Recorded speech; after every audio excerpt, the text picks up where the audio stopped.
আজ সারা দেশে উপজেলা পরিষদ নির্বাচনের প্রথম ধাপে ১৩৯টি উপজেলায় ভোট গ্রহণ শুরু হয়েছে। তারই ধারাবাহিকতায় ষষ্ঠ উপজেলা পরিষদ নির্বাচন অনুষ্ঠিত হচ্ছে। মানিকগঞ্জের সিংগাইর উপজেলা পরিষদ নির্বাচনে চেয়ারম্যান পদে প্রতিদ্বন্দ্বিতা করছেন ৩ জন প্রার্থী। এর মধ্যে ক্ষমতাসীন দল আওয়ামী লীগ পন্থী ২ জন এবং বিএনপি পন্থী ১ জন প্রার্থী প্রতিদ্বন্দ্বিতা করছেন। এছাড়াও এই উপজেলায় ভাইস চেয়ারম্যান পদে ৩ জন ও সংরক্ষিত মহিলা ভাইস চেয়ারম্যান পদে ২ জন প্রার্থী প্রতিদ্বন্দ্বিতা করছেন। এই উপজেলায় ভোটার সংখ্যা ২,৬৫,০৯৩ জন। ইভিএমের মাধ্যমে ভোট হয়। সাময়িক কিছু সমস্যা হলেও জনগণ স্বতঃস্ফূর্তভাবে ভোট কেন্দ্রে এসে ভোট দিয়েছেন।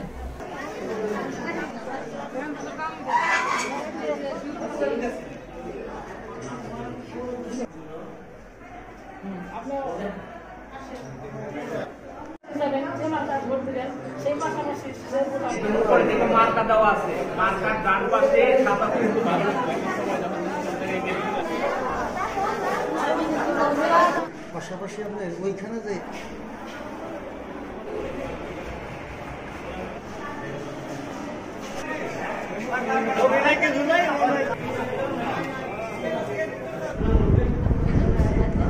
ভোটার ২৮৯৭ সকাল থেকেই অত্যন্ত আনন্দ উৎসব মুখর পরিবেশে ভোটাররা ভোট দিচ্ছেন।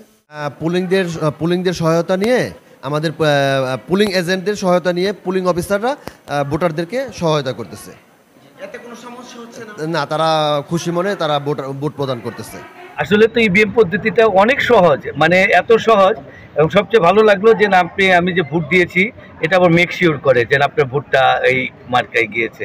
এটা অনেক সহজ এবং খুব একটা সাবলীল, যদি ইন্টারনেটটা ঠিক থাকে। আসলে আমি সকাল থেকে কিছু কমপ্লেন পেলাম, কিছু 2 পার্টি বলেছে যে কিছু সেন্টার মনে ইভিএমের যন্ত্রের একটু প্রবলেম হয়েছে এবং 1-1.5 ঘন্টা বন্ধ ছিল, হয়তো ওটা স্বাভাবিক হয়ে যাবে ইনশাল্লাহ।